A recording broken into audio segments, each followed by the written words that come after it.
지금 우리가 이제 교회로 모여서 하고 있는 일이 어떤 면에서는 참 어려운 일입니다. 우리가 모여서 하고 있는 일이. 왜냐면 이제 눈에 보이지 않는 것들에 대해서 얘기를 해야 되니까요. 눈에 보이지 않는 것들에 대해서. 뭐 예수님을 믿는다고 하는데 예수님을 본 사람이 없죠, 우리 중에.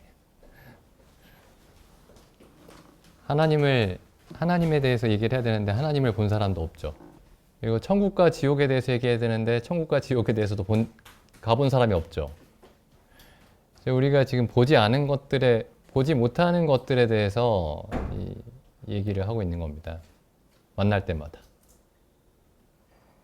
보지 못하는 것들을 믿고 침례를 받고 형제 자매가 되고 그리스도인이 됐다라고 얘기를 하고 있고, 또 보지 못하는 것들을 믿고 산다고 얘기를 하고 있고, 또 보지 못했던 것들이 앞으로 일어날 거라고 생각하고 있고, 전부 보지 못하는 것들에 대한 얘기예요. 보지도 못하고 듣지도 못하고 느끼지도 못하고 사실은 마음속에서도 다 이해도 안 되고, 이런 것들에 대해서 이제 서로 얘기를 하면서 낙오하는 사람이 없이 마지막 날까지 이제 가려고 하는 거죠. 우리가 하고 있는 이제 그런 일입니다.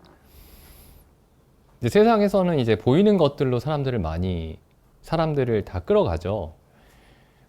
뭐 화려한 것들로 끌어가고, 뭐 맛있는 것들로 끌어가고, 눈에 보이는 것들이나 아니면 느낄 수 있는 것들, 맛볼 수 있는 것들, 이런 것들로 이제 사람들을 끌어갑니다. 근데 성경에서 지금 하나님이 우리를 끌어당기실 때는 정반대로 하고 계세요. 눈에 보이지도 않고, 귀에 들리지도 않고, 느껴지지도 않고, 이런 것들로 지금 우리를 계속 끌어가십니다.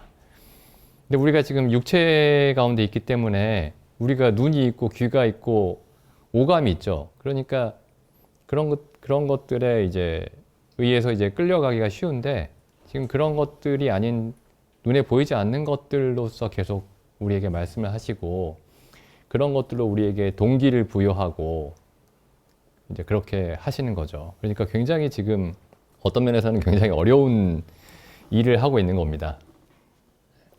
그리고 이제 성경책이 보시면 뭐 어린이 성경은 그림이라도 있죠. 우리 성경은 아무것도 없습니다.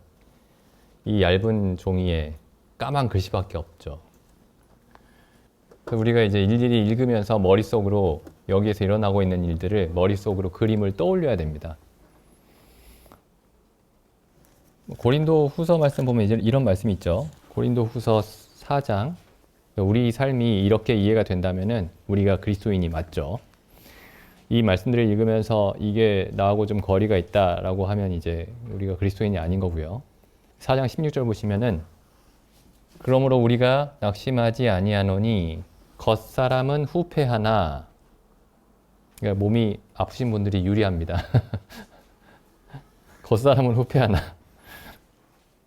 그래서 일부러 이제 막 몸이 아프게 내버려 두실 필요는 없죠. 몸 건강 관리 잘 하십시오. 우리가 낙심하지 아니하노니 겉사람은 후패하나 우리 속은 날로 새롭도다. 그러니까 우리 마음이 어제나 오늘이나 똑같다. 10년 전이나 지금이나 똑같다. 그러면 이제 문제가 있는 거고요. 근데 10년 전보다 지금이 더 안 좋다. 그럼 더 문제가 심각한 거고요. 근데 어제보다 오늘이 더 새롭고 오늘보다 내일이 더 새롭고 날로 새롭다면은 우리가 이제 올바른 길 위에 서 있는 겁니다. 예수 그리스도가 날로 새로운 분이라면, 하나님이 예수 그리스도의 아버지께서 우리에게 날마다 새로운 분으로 다가온다면은 우리가 바른 길 위에 서 있는 거죠. 그 다음 17절 읽어보겠습니다. 우리가 잠시 받는 환난에 경한 것이 가벼운 환난이, 우리가 잠시 경험하는 가벼운 어려움이, 고난이 지극히 크고 영원한 무거운 영광을 우리에게 이루게 함이니. 우리 삶에서의 어려움이 무의미한 게 아닙니다. 그러니까 하나님이 이제 그 환난을 혹은 고난을 혹은 어려움을 무엇을 위해서 사용하시느냐면은 영원한 영광을 이루시는데 사용하십니다. 영원한 영광을 이루시는데. 뭐 이따가 읽어보겠지만 이런 말씀이 여러 번 나와요. 사실 성경에. 환난은 없으면 좋겠다. 없어도 그만이다. 영광은 이미 주어져 있으니까. 뭐 이렇게 생각할 수도 있는데 성경을 보면은 이 어려움이, 시험이 영광을 이루는데 도구로 사용된다. 이렇게 말씀하고 있습니다. 그 다음 18절 보시죠. 우리의 돌아보는 것은 보이는 것이 아니요 보이지 않는 것이니 보이는 것은 잠깐이요 보이지 않는 것은 영원함이니라. 그래서 우리가 돌아보는 것, 우리가 관심을 갖는 것, 돌아온다는 말이 관심을 갖는다는 말이 포함이 되죠. 우리의 모든 관심은 보이는 것이 아니요 보이지 않는 것에 있다. 보이는 것은 잠깐이요 보이지 않는 것은 영원함이니라. 그 다음 히브리서 말씀도 한번 가보겠습니다. 이 보이는 것과 보이지 않는 것의 관계에 대해서 히브리서에서 이렇게 말씀하고 있죠. 히브리서 11장 1절부터 읽어보겠습니다. 믿음은 바라는 것들의 실상이요 믿음은 소망하는 것들의 실체다. 이 어떤 사람은 이렇게 번역을 했어요. 그 믿음은 우리가 소망하는 것들을 실체화하는 것이다. 보지 못하는 것들, 보이지 않는 것들의 증거다. 그러니까 믿음의 대상이 뭐냐면은 보이지 않는 것들입니다. 선진들이 믿음으로써 증거를 얻었느니라. 믿음의 선진들이 구약에 있는 모든 사람들, 구약과 신약에 있는 모든 하나님의 사람들이 믿음으로써 보지 못하는 것들에 대한 증거를 얻었습니다. 3절 믿음으로 모든 세계가 하나님의 말씀으로 지어진 줄을 우리가 아나니 하나님이 모든 세계를 지으신 것을 우리가 눈으로 봤기 때문에 안다. 그게 아니고 믿음으로 알죠. 믿음으로 모든 세계가 하나님의 말씀으로 지어진 줄을 우리가 아나니 보이는 것은 나타난 것으로 말미암아 된 것이 아니니라. 그러니까 이 눈에 지금 보이는 것들이 눈에 보이는 것으로 말미암아 된 것이 아니다. 그러니까 보이는 것들은 눈에 보이는 것들은 보이지 않는 것에서 나온 것이다. 이런 말씀이죠. 눈에 보이는 것들이 보이지 않는 하나님이 만드신 것이다. 그래서 이 보이는 것, 우리 눈에 보이는 것들의 그 근원이 어디에 있냐면은 보이지 않는 것들에 있습니다. 보이지 않는 것들에. 그래서 우리가 눈에 보이는 것들, 지금 오감으로 느끼는 이 모든 것들을 무시하며 살자 그런 게 아니고 이 눈에 보이고 우리가 오감으로 느낄 수 있는 이 세상의 모든 것들, 이 모든 것들을 올바르게 이해하고 올바르게 사용하려면은 눈에 보이지 않는 것들을 이해해야 됩니다. 눈에 보이지 않는 것들을. 그 옛날에 뭐 중세 때는 중세 뭐 수도사들 수도원에 이제 들어가서 이제 사람들이 살았죠. 그리스도인들이 이 눈에 보이는 것들이 모두 허무하니까 이 눈에 보이는 세상에서 벗어나서 살자 하면서 이제 산속으로 들어가고 사막으로 가고 그렇게 살았습니다. 속세를 떠났죠. 속세를. 스님들처럼. 그러니까 모든 종교에서 그런 일들이 일어나요. 이 눈에 보이는 것들이 허무하니까 이건 다 허상이다. 허상이다. 그러면서 이제 속세를 떠나서 이제 뭐 산속으로 들어가거나 사막으로 가거나 이렇게 합니다. 근데 성경적인 관점이 아니에요, 그건. 그건 사람들의 어떤 종교적인 본능, 그러니까 죄로 인해서 왜곡된 종교적인 본능이 사람들을 그렇게 인도하는 것이지 성경적인 관점은 뭐냐면 눈에 보이는 것들이 허상이 아닙니다. 눈에 보이는 것들이 하나님이 지으신 거예요. 하나님이 다 모두 다 선하게 아름답게 하나님의 영광을 나타내도록 지으신 겁니다. 근데 문제는 뭐냐면은 그 눈에 보이는 것들의 근원을 이해하지 못하기 때문에 이 눈에 보이는 것들을 사람들이 잘못 사용한다는 거예요. 그래서 우리가 이 눈에 보이지 않는 것들에 대해서 하나님에 대해서, 하나님의 말씀에 대해서, 하나님의 지혜에 대해서, 하나님의 진리에 대해서 이해해야 되는 이유가 뭐냐면 하나님이 선하고 아름답게 지으신 것들을 올바르게 사용하기 위해서입니다. 하나님이 천지와 만물을 지으시고 아담에게 맡기셨죠. 그 아담이 하나님이 지으신 천지와 만물을 올바르게 누릴 수 있는 방법이 뭐였냐면은 보이지 않는 하나님을 경외하는 것이었습니다. 그러니까 기독교는 눈에 보이는 것들에 대한 부정이 아니에요. 눈에 보이는 것들에 대한 부정이 아니고 눈에 보이는 것들을 올바른 위치에 두는 겁니다. 올바른 자리에. 어쨌든 이제 우리가 신앙생활을 한다라는 게 눈에 보이지 않는 것들을 눈에 보이는 것처럼 그렇게 보면서 사는 겁니다. 눈에 보이지 않는 것들을 눈에 보이는 것처럼 그렇게 사는 거예요. 그래서 옛날에 어떤 청교도는 나중에 한번 읽어보십시오. 조나단 에드워즈라는 사람인데 그 사람이 이제 이렇게 얘기를 했어요. 하나님께 기도할 때 영원이죠, 영원을 내 안구에, 내 눈에 새겨주십시오. 그렇게 기도했습니다. 그러니까 눈이 원래 영원을 볼 수 있는 게 아니죠. 눈은 지금 하나님이 만드신 이 눈에 보이는 세상만 볼 수 있습니다.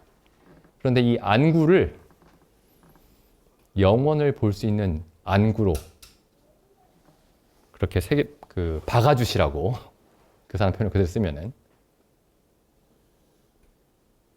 그게 그리스도인입니다. 영원을 보는 안구를 가진 사람.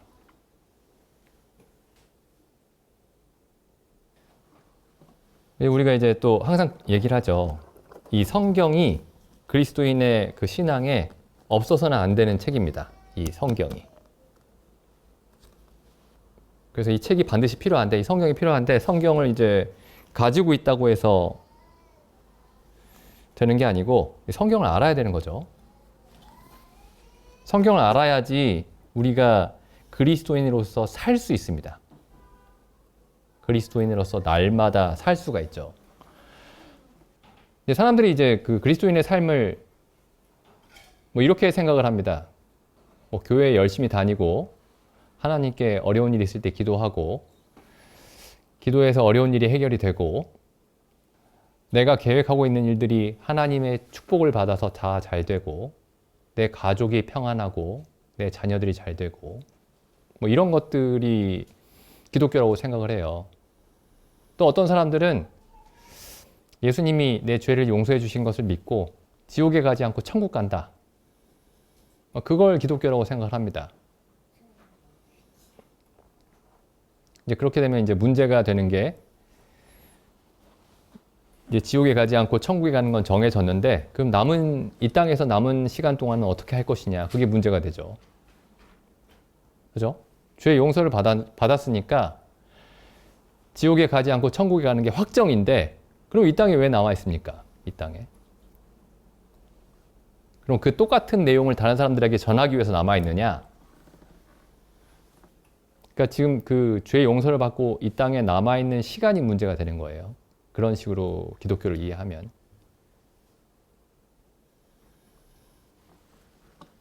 근데 예수님이 이제 그 그리스도인의 삶, 기독교의 삶, 기독교적인 삶에 대해서 이렇게 말씀하셨습니다.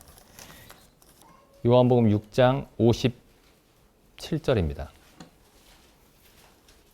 살아계신 아버지께서 나를 보내심에 내가 아버지로 인하여 사는 것 같이 나를 먹는 그 사람도 나로 인하여 살리라. 이거 우리가 한 1000번도 넘게 읽은 말씀 같은데, 이게 이제 기독교인의 삶입니다. 기독교적인 삶. 그러니까 예수님이 사신 것처럼 사는 것이죠. 예수님이 사신 것처럼 사는 겁니다.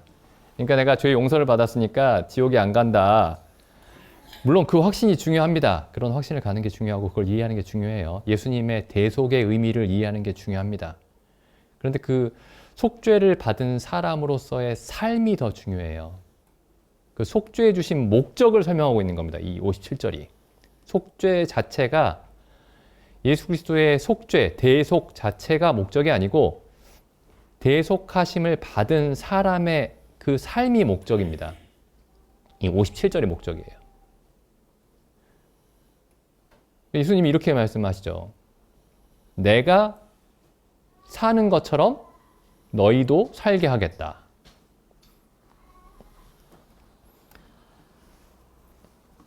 이 말씀 읽을 때마다 정말 어찌 이런 일이 이런 생각을 합니다. 이 말씀 읽을 때마다.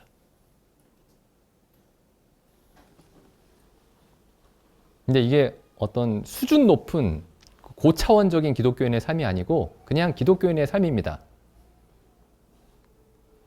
우리가 그 주일날마다 떡과 잔을 나누잖아요. 그 떡과 잔을 먹고 마시는 그 의미가 이 57절입니다. 그 바로 위에 있죠. 55절부터 읽어볼까요? 55절. 내 살은 참된 양식이요. 내 피는 참된 음료로다. 내 살을 먹고 내 피를 마시는 자는 내 안에 거하고 나도 그 안에 거하나니 살아계신 아버지께서 나를 보내심에 내가 아버지로 인하여 사는 것 같이 나를 먹는 그 사람도 나로 인하여 살리라. 그러니까 우리가 주일날마다 떡과 잔을 먹고 마시면서 57절 말씀에 대해서 맞습니다, 주님. 이 말씀이 진실입니다. 우리에게, 나에게 이 말씀이 진실이 되었습니다. 이렇게 고백하는 거죠. 근데 이 말씀을 좀 생각을 해보면은 예수님은 아버지로 인해서 살았습니다. 그게 무슨 의미인가, 그게 57절이 무슨 의미인가는 이 55절, 56절 말씀을 이해를 해야 되죠. 내가 아버지로 인해서 살았다. 그럼 여기 예수님은 하나님 아버지를 유일한 양식과 음료로 삼아 살았다는 뜻입니다. 그렇죠? 하나님이 예수님의 유일한 힘과 지혜였습니다. 예수님이 의지하는 모든 지혜와 힘은 하나님 아버지밖에 없었습니다. 근데 우리도 예수님이 아버지로 인해서 사는 것처럼 우리도 예수님으로 말미암아 산다. 이렇게 되어 있으니까 우리가 이 땅에서 살 때에 의지하는 모든 것이 예수 그리스도 외에는 없다. 그런 뜻이죠. 예수 그리스도를 우리의 모든 지혜로 삼고 예수 그리스도를 우리의 모든 능력으로 삼아 산다. 그러니까 우리의 지혜는 이제 이 땅에서 사람들이 이렇게 하면 지혜롭다. 이렇게 하는 게 잘 사는 거야. 이렇게 하는 게 현명한 선택이야. 라고 하는 게 우리의 지혜가 아니고 예수 그리스도의 삶이 우리의 지혜입니다. 그리고 세상 사람들이 자기의 능력으로 삼고 있는 게 있죠.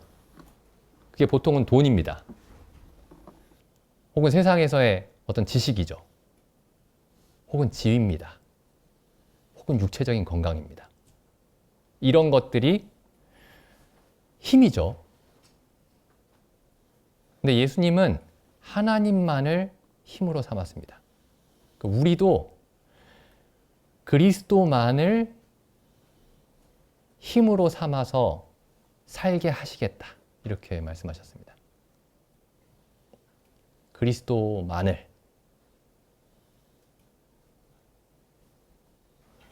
근데 정말 그런가? 우리가 예수님이 하나님 아버지만을 모든 지혜와 힘으로 삼아 걸으셨던 것처럼 그와 똑같이 우리도 예수 그리스도만을 모든 지혜와 능력으로 삼아서 의지해서 걷고 있는가?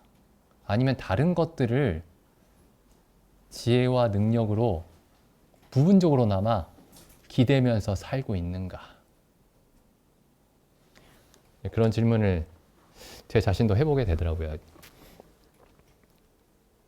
네, 엊그제 이제 누워있다가 갑자기 이 말씀이 생각이 나가지고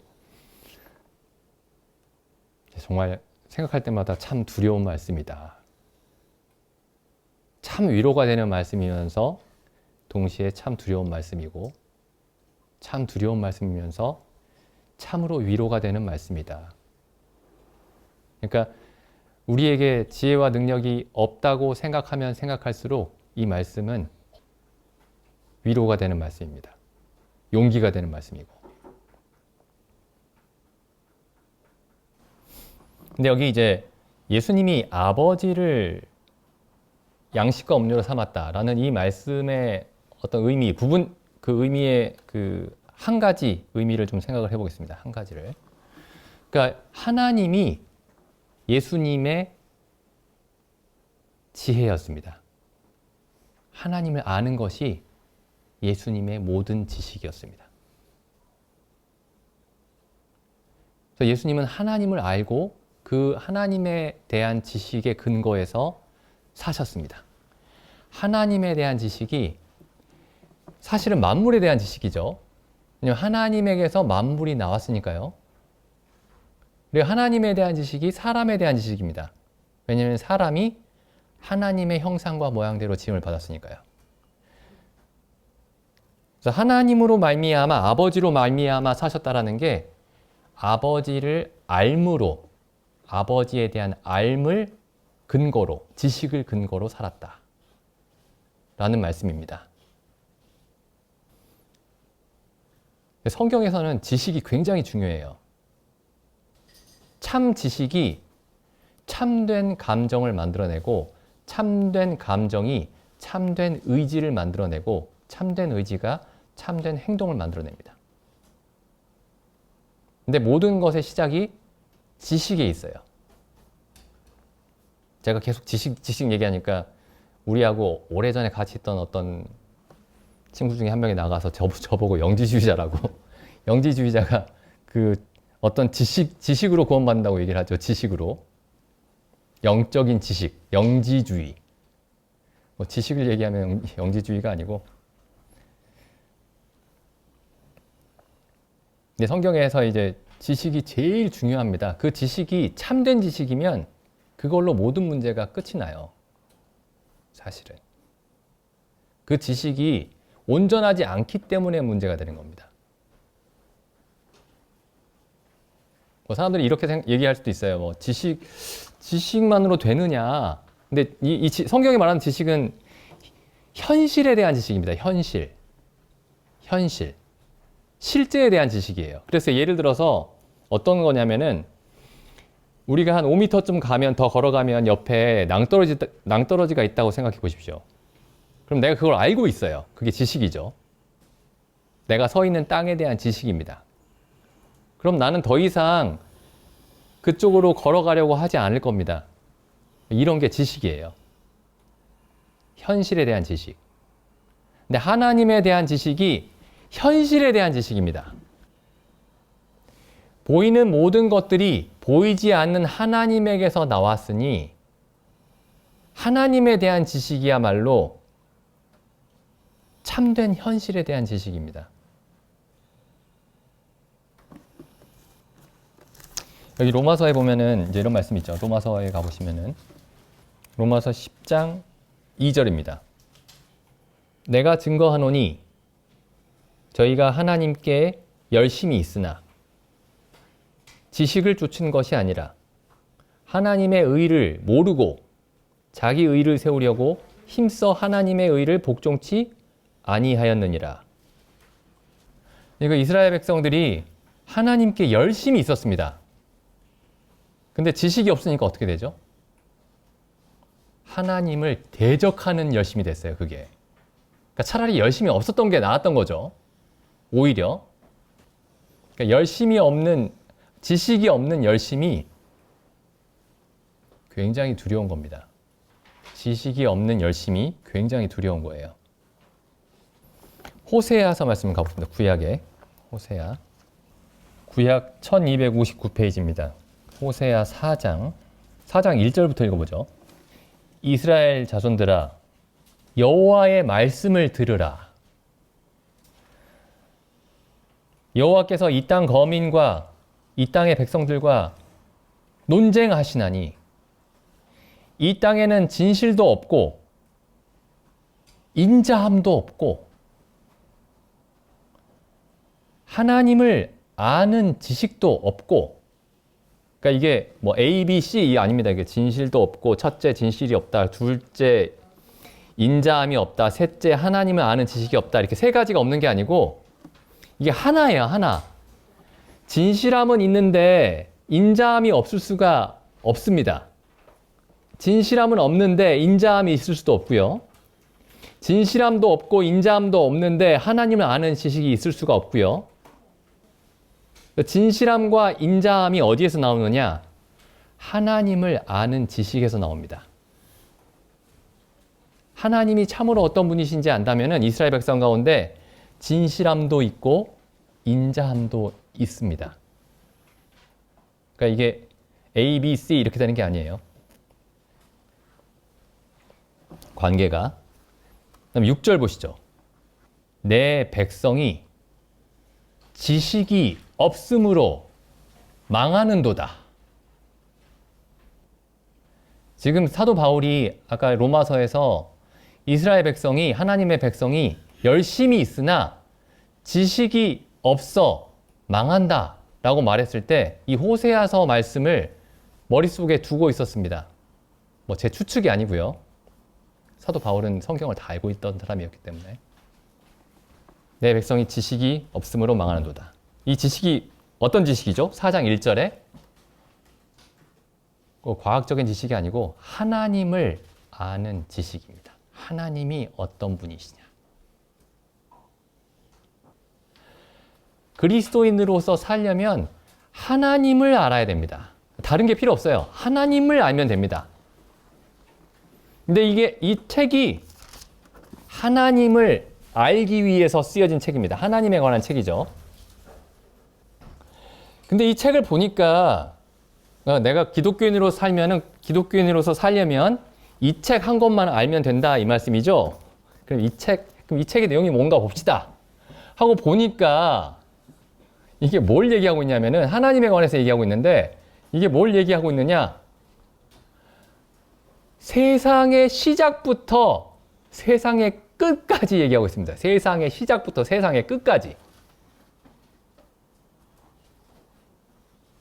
그게 무슨 뜻이냐면은 우리가 기독교인으로서 살려면 하나님을 안다라고 하면서 살려면 세상의 시작부터 세상의 끝까지 알아야 된다는 얘기예요. 예수님이 뭘 알고 계셨죠? 세상의 시작부터 세상의 끝까지를 알고 계셨습니다. 뭐 이런 생각 하실 수도 있어요. 아이고야, 뭐 세상에 있는 어떤 시험도 자격증 시험 같은 것도 통과하기 힘든데 공부해서 야, 세상의 시작부터 세상의 끝까지를 어떻게 하냐? 나 같은 평범한 사람이. 제가 세상의 시작부터 세상의 끝까지라고 말씀드렸지만은 더 엄밀하게 얘기하면 이렇게 돼 있죠. 영원부터 영원까지입니다. 영원부터 영원까지. 우리가 그리스도인으로서 매일 한 걸음 한 걸음씩 걸어가려면은 영원부터 영원까지를 보는 눈으로 걸어야만 그 걸음이 가능합니다.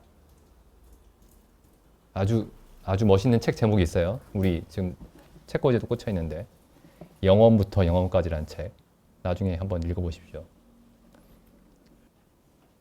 영원을 보는 안구가 우리 머리에 이렇게 박혀 있어야 됩니다. 그래서 이 영원을 통해서 눈에 보이는 것들을 다 해석해야 되는 거예요. 눈에 보이는 것들에 대해서 눈을 감자 이런 뜻이 아니고 눈에 보이는 것들을 올바르게 보려면 그 영광과 하나님의 영광과 아름다움을 그 만물이 나타내고 있는 하나님의 영광과 아름다움을 보려면 그리고 하나님이 지으신 모든 만물의 그 올바른 용도를 보려면 우리 눈에 영원을 보는 안구가 우리 머리에 박혀 있어야 됩니다.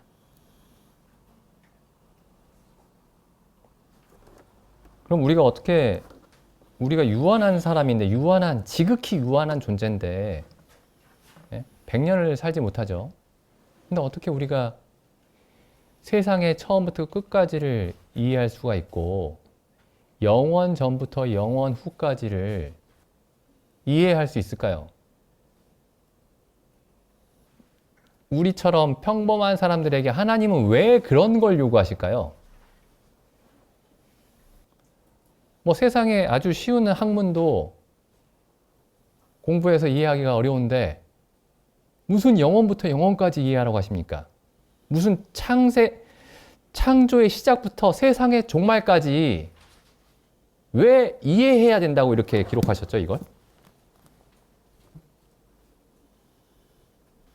그냥 쉽게 하시지.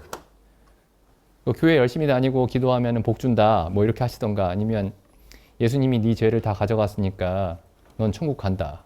그리고 끝내시지. 뭘 창조의 시작부터 세상의 종말까지 혹은 영원 전에 있었던 일부터 영원 후에 일어날 일까지 왜 그걸 이해하라고 하십니까, 우리에게? 왜 영원하신 하나님의 어떠하심에 대해서 이해하라고 하십니까? 왜 하나님의 무한한 지혜와 무한한 능력과 하나님의 무한한 거룩하심을 이해하라고 하십니까, 우리에게?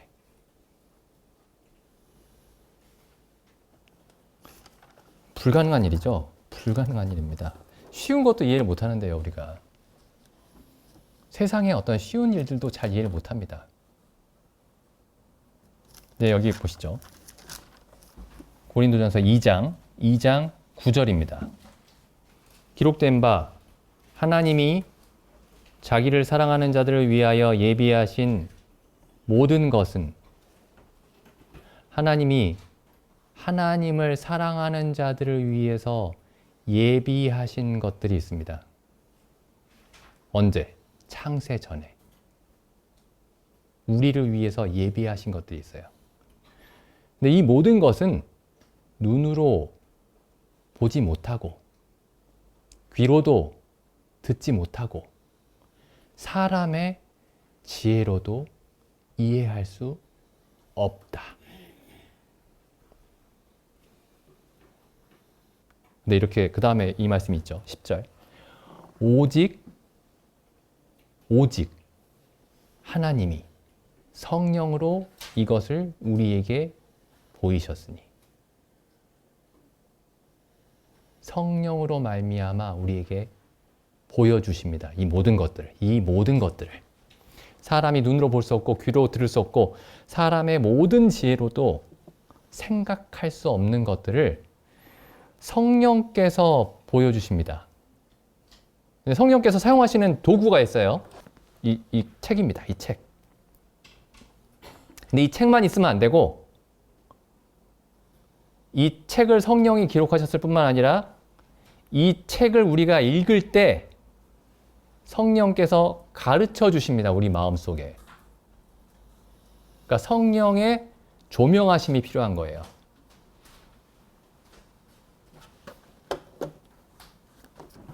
계속 읽어보겠습니다. 2장 10절. 오직 하나님이 성령으로 이것을 우리에게 보이셨으니 성령은 모든 것을 통달하신다. 뭐라고 되어 있죠? 곧 하나님의 깊은 것이라도 통달하시느니라. 그럼 이 말씀을 잘 보면은 우리에게 뭘 요구하고 있죠, 하나님이? 하나님의 깊은 것을 알아야 된다. 그래야 그리스도인으로서 살 수가 있다. 11절 보시죠. 사람의 사정을 사람의 속에 있는 영 외에는 누가 알리요?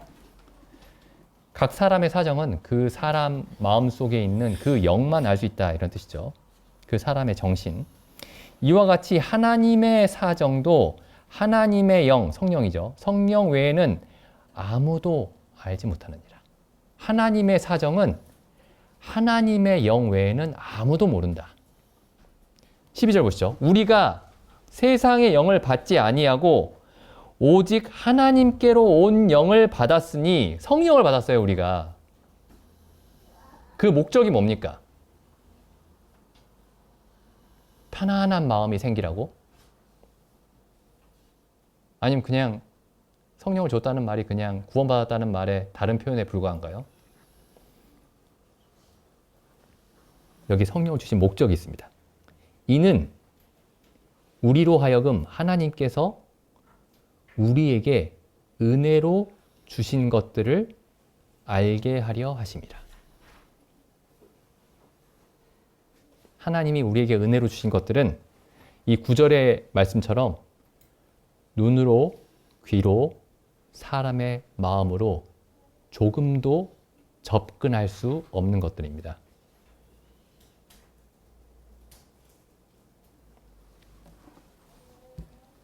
16절 보시죠. 또 우리에게 알려주신 게 뭐냐면은 여기 9절에 하나님이 자기를 사랑하는 자들을 위하여 예비하신 모든 것이라고 이렇게 되어 있는, 이게 구체적으로 뭐냐면은 16절, 누가 주의 마음을 알아서 주를 가르치겠느냐. 그러나 우리가 그리스도의 마음을 가졌느니라.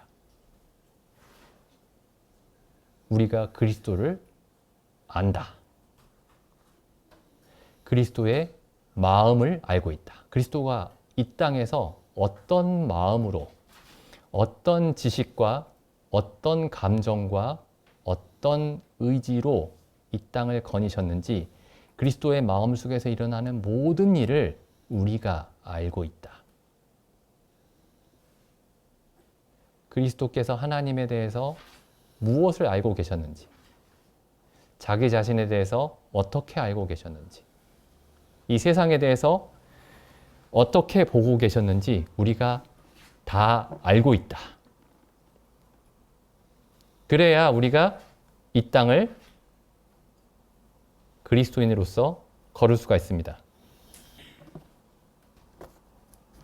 한 말씀만 읽고 마치겠습니다. 요한복음, 아까 읽었던 말씀 다시 한번 읽어보죠. 요한복음 6장 55절입니다. 내 살은 참된 양식이요 내 피는 참된 음료로다. 내 살을 먹고 내 피를 마시는 자는 내 안에 거하고 나도 그 안에 거하나니 살아계신 아버지께서 나를 보내심에 내가 아버지로 인하여 사는 것 같이 나를 먹는 그 사람도 나로 인하여 살리라. 이게 영생이죠. 58절. 이것은 하늘로서 내려온 떡이니 조상들이 먹고도 죽은 그것과 같지 아니하여 이 떡을 먹는 자는 영생하리라.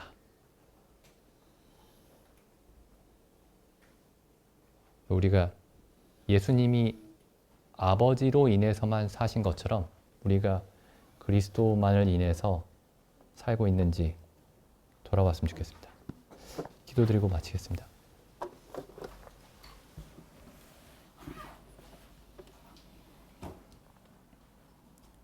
하나님 아버지, 감사드립니다. 저희가 피조물에 불과할진데 영원하신 하나님께서, 창조주께서 사람이 되어 저희 가운데 오심으로 참 영원한 시간 속에서 저희가 사는 법을 알려주셨음에 감사드립니다. 저희가 잠깐 동안 이 땅에 거닐고 있사오나 영원하신 하나님 가운데서 걷고 있음을 저희로 항상 기억나게 하여 주시옵소서. 또한 저희의 서로 간의 교제가 우리가 영생을 살고 있음을 서로 일깨우는 그런 교제들로 저희의 교제를 가득 채워주시기를 간절히 구하옵나이다. 저희를 인도하여 주시옵소서. 이 모든 말씀을 우리 주 예수님의 이름으로 기도드립니다. 아멘.